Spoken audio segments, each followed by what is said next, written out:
Tonight, he will be giving a talk entitled Life in a Fantasy Universe, the Day-to-Day Life of Astronomers in the Vatican. But before he does so, I'll present him with a plaque for the 2022 St. Albert Award. Please welcome Brother Guy Consolmagno.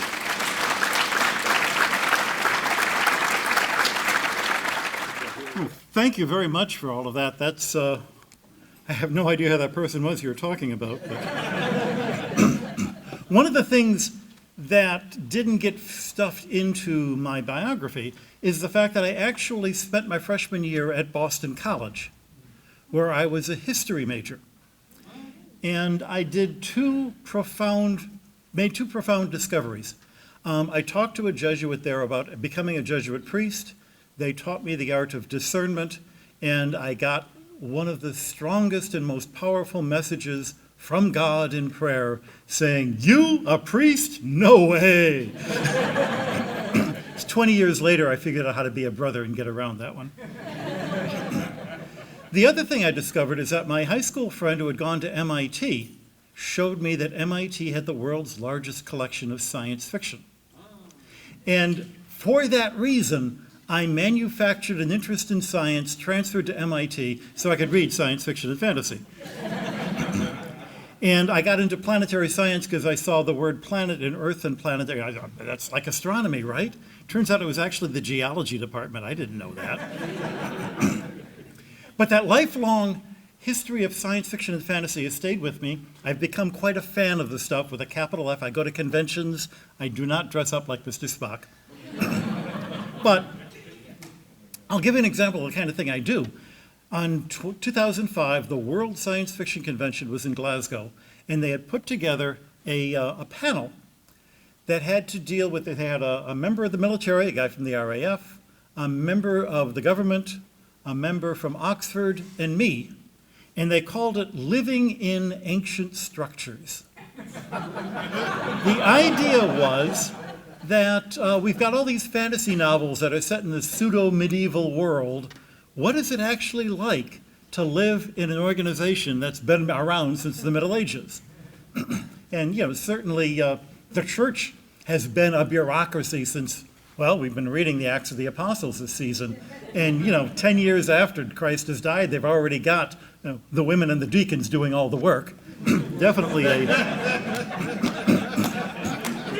a bureaucracy. But that got me thinking, it is odd, but I do work in an absolute monarchy, and I do live in a structure, more ways than one, that you would find in a fantasy novel. How does what my life is like compared to what you'd see on Game of Thrones or the Narnia books, for that matter? And so I put together a little set of anecdotes that I hope will give you kind of a flavor of what it's like to be at the Vatican Observatory. To start with, in 1993, when I arrived, our headquarters was the Papal Palace, the summer Papal Palace, on a hilltop in Castel Gandolfo, overlooking Rome, overlooking Lake Albano. Talk about living in an ancient structure. I was living in a building that was built in the 1500s. What's it like to live in a palace? Well, it's a big building, 5 stories. Each of those floors is about 12 feet high, because that's how you could keep the rooms, cool in the summer and hot and warm in the winter. Because they didn't have, iron to make a scaffolding, the walls are about 5 feet thick on the ground floor and much narrower as you go higher and higher up, which means they've got a tremendous thermal inertia, and that keeps the rooms warm, well into November, December, not quite into January. And then it keeps the rooms cool well into July, not into August. The windows originally were designed, with shutters and then inside shutters, but of course the original windows wouldn't have glass. They wouldn't have had screens. Who's going to waste the money on metal screens? So they are kind of, in the wintertime or in the summer, rather, you have them open to get some air in there. When I was there in the 90s, there were still elderly Italian men who would not open the windows at night because they knew that if you sleep with the windows open, the bad air will come in and make you sick. What's the Italian for bad air? Malaria. They were not that foolish. There are a lot of things I learned learning Italian that they knew that certain diseases came at certain seasons. And what else changes with the seasons? The positions of the planets and the stars. So clearly, the diseases were caused by the influence of heavenly bodies, which is why they called the disease influenza. That was the world that they grew up in. But living in an old building, you suddenly realize they constantly need maintenance. Somebody's got to keep, the building always needs paint. That you're living in a big building with brick walls, if you don't have anything in that room, you've got echoes that never end. You can barely hear yourself. So of course you're going to have shelves of books to try to damp things down. You're going to have tapestries on the walls. You're going to have carpets. You're not going to have, wall-to-wall carpet because they hadn't invented that. How do you clean the tapestries? How do you clean the carpets? Who's doing all that work? I think some of you may know how you clean the carpets. You take them outside and you whack them with a carpet cleaner. And they didn't have, but the absolute maintenance needed to do that. These walls, which are much cooler than the outside air, are going to have moisture. We're going to have condensation on them all the time. There is, in the Papal Palace, there's the one side that sort of the Jesuits lived on, the other side that was the Pope's side, and in between, a spiral staircase that went up to the top floor where our offices were. And the staircase was made of brick. It was, nothing fancy. And the stairs are at a slope because horses and mules don't have ankles. And if you're going to carry something heavy up there, you want to drag it behind or put it on an animal. And that's the way that they could walk up the stairs. They didn't have elevators. They didn't have... Who cleans up after the animal has been... The question is...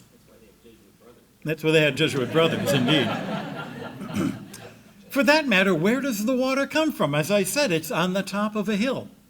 Somebody's got to get the water from wherever it is up to where you are. And it might be stored in a cistern. Well, the cistern is on the roof. Cisterns can leak and get into the building.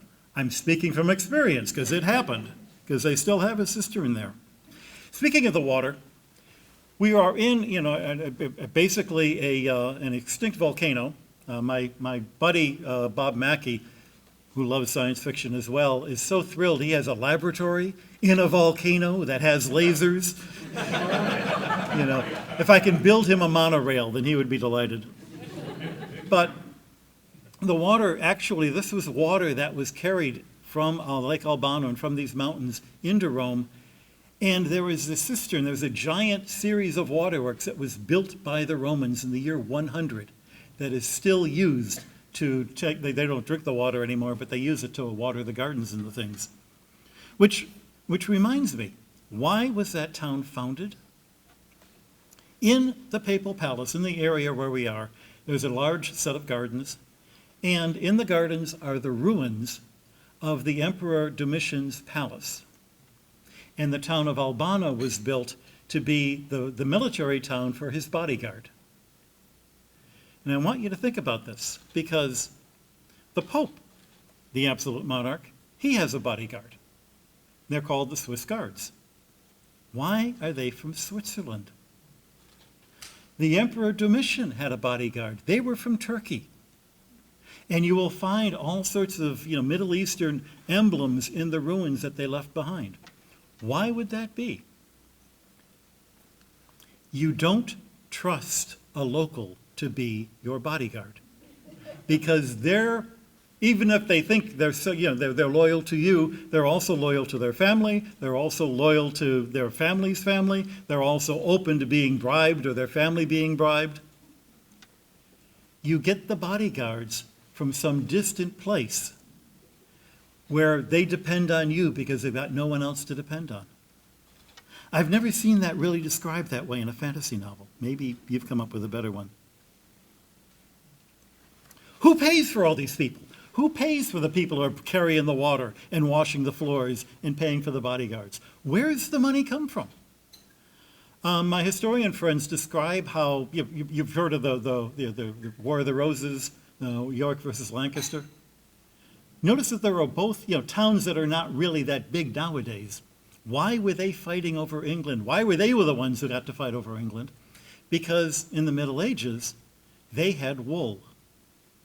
Wool as an export product was like the iPhones of, the 11th century. Having this material that you could weave into clothing was phenomenally important to them. That was, the wealth of England.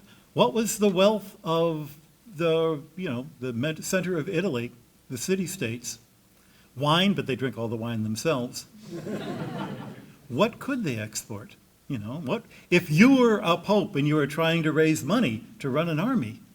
What have you got to sell? Indulgences, I guess. But it gives you this greater sense. Where does the Vatican get its money from now? Now that I'm the director, I've actually had to worry about that, and I found out. The Vatican is actually kind of a peculiar place. The Pope is at the top, but there are two parallel Vaticans. There's the Holy See, which is the religion side, and then there's the Vatican City-State. And the Vatican City-State runs, it pays for the observatory. Our budget is 0.5% of the city-state's budget, which is the same proportion as NASA is to the U.S. government's budget. Vatican is not quite as rich as the U.S. government.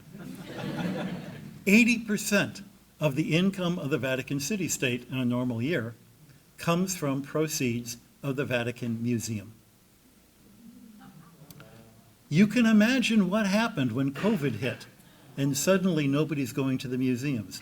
It has been really tight the last couple of years. Fortunately, they had enough in reserve that they could go on, but it was a major, major problem.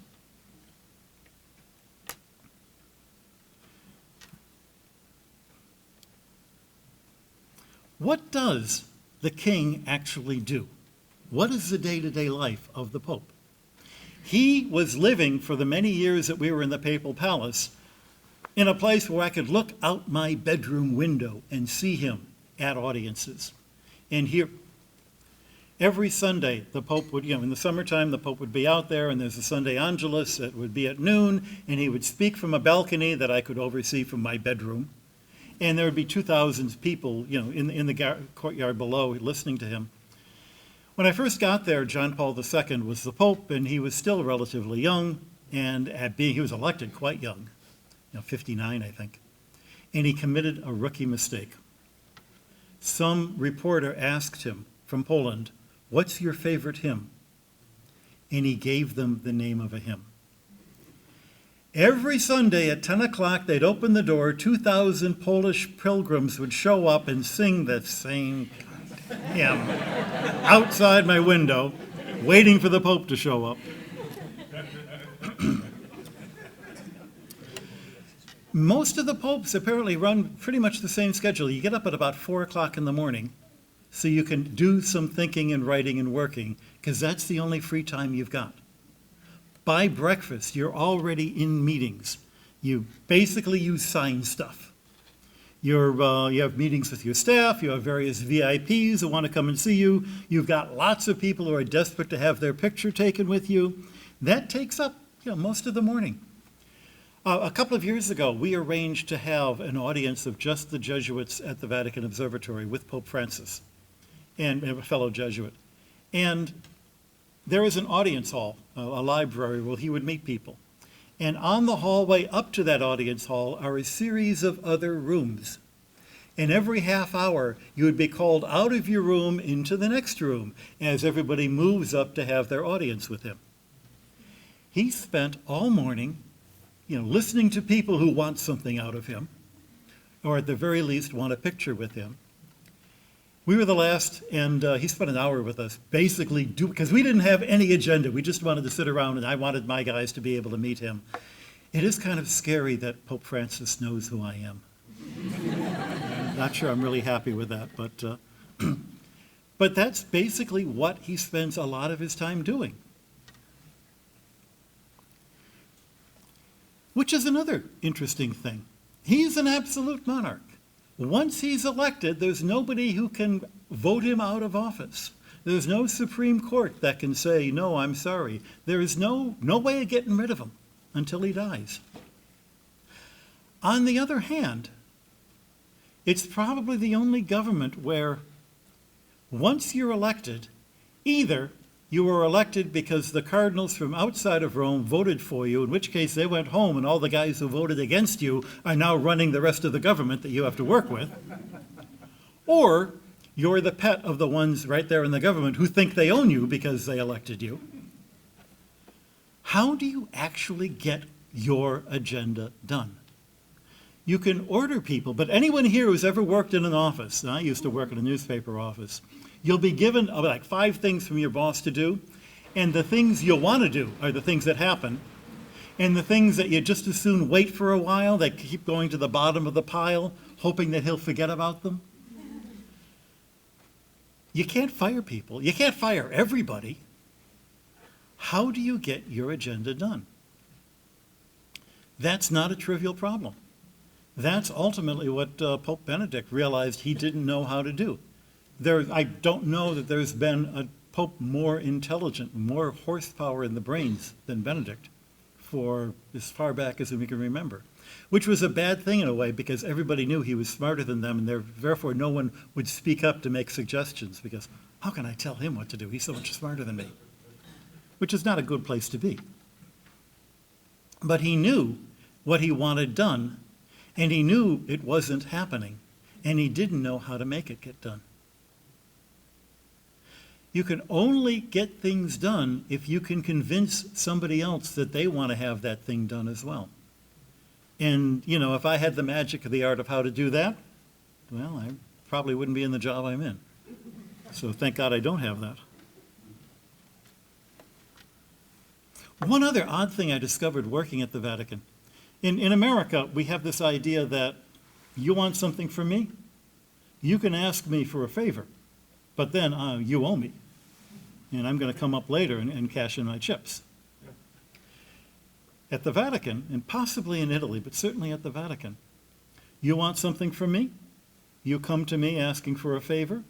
I can show how important and powerful I am by doing that favor for you. And from now on, you are my protege, and I have to look out for you and make sure that you get everything else you ever want as well. The way to get a handle on somebody is to ask them for a favor, not to do them a favor. Completely different mindset. And I fortunately discovered that by accident, but it was really useful. I was not trying to be clever. To give you a real sense, though, of what it was like and what it is like working at the Vatican, I mentioned that we were in the Papal Palace, a place that we had been for 75 years. When Italy and the Vatican signed an agreement that Italy finally recognized the Vatican city-state as an independent country, they gave some territory that they had confiscated back to the Vatican, including the Papal Palace, built in 1590 by, the guy who eventually became the Barberini, Matteo Barberini became Pope Urban VIII. Incidentally, he was the Pope who called in Galileo, and his summer home now has telescopes on the roof. But well, for 75 years, the astronomers had been out there. We built a telescope in Arizona in the 1980s, and a number of the astronomers moved to Tucson to work on that. So there's, as the phrase goes, 3 old cats living in the Papal Palace at that point. And the director of the gardens thought, what a waste. I could take their quarters, fix them up, give them to some important cardinal, and I'd look really good. So he would go and propose to the president of the Governatorato that the astronomers should be moved out of the Papal Palace, and I've got some abandoned buildings in the gardens they can go into that nobody's using. There's only 3 old cats, who cares?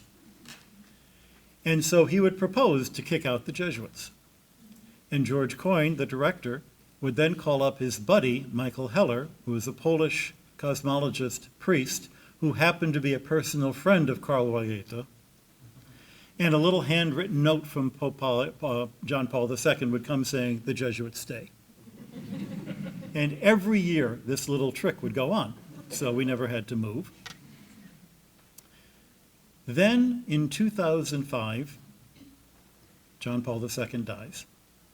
2006, in the same week, a new president of the Governatorato is appointed and a new director of the Vatican Observatory is appointed. George Coyne had wanted to get out of the job. He'd had it for nearly 30 years. But you can't say, let me retire out of old age when you're 10 years younger than the Pope. That doesn't look good. So we new Pope, he finally got permission to retire. At that moment, the head of the Gardens, who didn't like George at all, always wanted, just was burned that he couldn't pull off this trick, gets into the bureaucracy, gets the memo signed by the Secretary of State, who doesn't know the history behind this. It lands on the desk of the brand new president of the Governatorato, so you can see he's playing off the two different sides of the Vatican, who's looking at this saying, what's this about? The new director, he's been the new director for 1 week, Jose Funes, goes to the new president saying, we can't move, we've been here for 75 years. If the world found out that we were being kicked out, then the whole point of having an observatory to show that the church loves science will be reversed. It'll look like the church hates science, and they're kicking out the astronomers. The president of the Governatorato asks around and says, it's been signed off by the Pope. I can't change it. But here's what I can do. We'll find the place that they want you to move to, and we will remodel it. We will spend whatever it takes to make it the observatory headquarters you've always wanted. We want this place to be, the phrase, a feather in the cap? In Italian, it's a flower in the lapel. We want this place to be a flower in the lapel of the Vatican, so that we will show off to the world how much we value science. It took 3 years. I don't even want to think how much money they spent. But it was an abandoned building. It was newer than the other one. It was built in 1633. But just to give you a few things, not even the biggest things, it's air conditioned. The old building, actually the old palace, it could not be air conditioned. There was no way to run the ducts. This new one was air conditioned. The floor upstairs where the Jesuits lived, all the rooms were en suite. Previously we had one working shower for the entire community. Also, those were air conditioned. And anyone who's lived in Italy will appreciate this. All of the rooms had the same EU standard plugs. Unheard of. It took 3 years. We moved in. We're never going back. But there's some lessons you learn from this. First of all, when you're in an absolute monarchy, and you don't have, checks and balances, how things work depend on who you know. Because George knew Michael, who knew the Pope, we could always get whatever we needed. As soon as that Pope died, those connections suddenly don't mean anything anymore. What we really discovered when I became the director, and I was not expecting to be the director. I was not at all prepared to be the director. I had no idea what I was doing. We had a secretary who had worked in our office. His name is Federico. He used to work downtown, as we call it. He knew all the other middle managers. So I say, all right, we want this to happen. Who do we talk to? And he would say, okay, my friend so-and-so is in that office. He can give us the lay of the land. And what I was able to do is to play the ignorant American. We need to have this at our observatory. How do you suggest that we should ask for this? What do you think we should do? And suddenly, they're going to do me a favor, and therefore they will always be looking out for me again. It's worked very well. So much of what happens is based on tradition, it's based on continuity, it's based on the people who are still there even as the popes come and go, the people who work there for life. It's almost impossible to be fired from your job in Italy. And so if you want people to work, you actually have to get them to want to work for you. The Pope basically signs papers that are put in front of him. My secretary, who's Federico, he's got enough knowledge of the English language and enough of American pop culture that when he comes in with the stack of papers to sign, he goes, work, work, work, and I start signing, work, work, work. And if you've seen Blazing Saddles, you know the reference. But the actual work is done by the middle managers. The actual work is done. And yet, everybody wants to be close to the king. Everybody wants to have a chance to have their picture taken or their portrait painted or whatever it is in your medieval world. There is one phrase in the Narnia books that really rang true, which is, princes have all the fun. Being the king really is no fun. You have these grand ideas, and you've got, whatever it is, you've got people who are always going to be opposing you. You've got to be very clever to get them to think that it was their idea. And actually also, willing to let go of the ego. So that when what you get done is done, and he's bragging about this great idea he had, which you told him to do, you shut your mouth. You let him take the credit. I mean, what good is it to you to get the credit? You're already the king, right? There's one last thing, though, about being a scientist in this absolute monarchy. And the first inkling I had of this was when I arrived at the Vatican Observatory in 1993. I had been a research scientist. I had been a professor at Lafayette College, but I'd been out of science for a couple of years. I had 2 years as a novice, a couple of years doing philosophy studies. And George met me at the train station and said, here's your job at the Vatican Observatory. Do good science. You decide what the good science is. I don't have to apply for grants.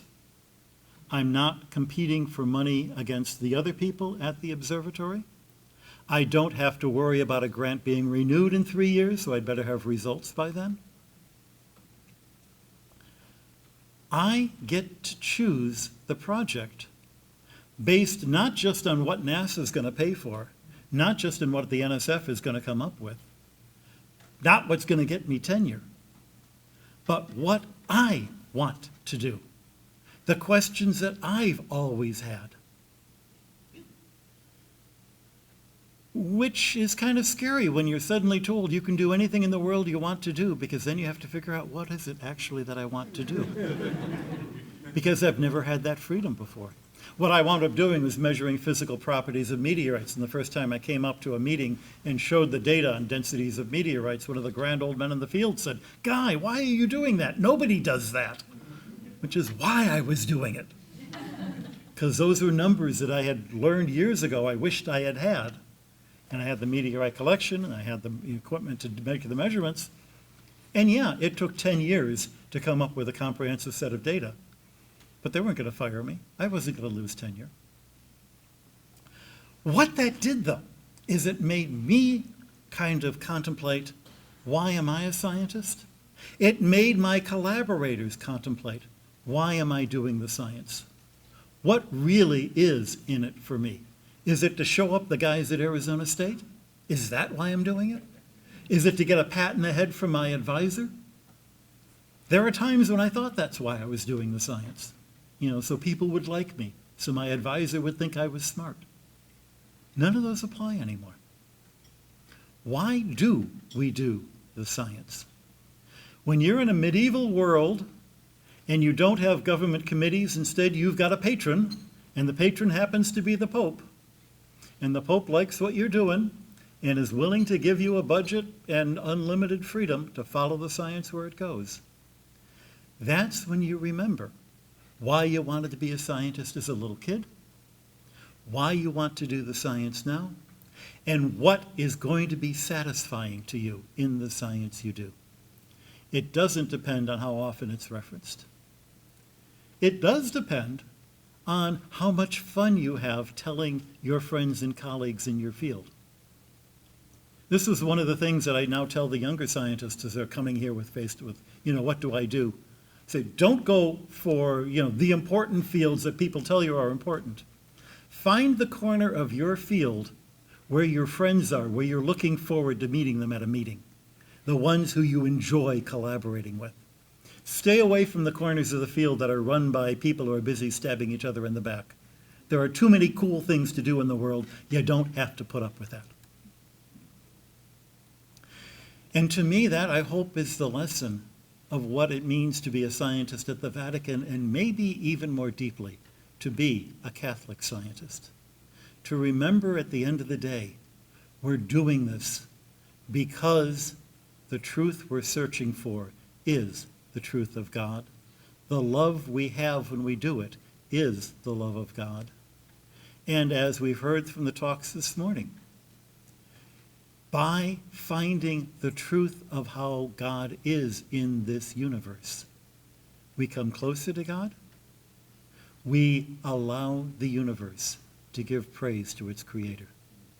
Thank you very, very much.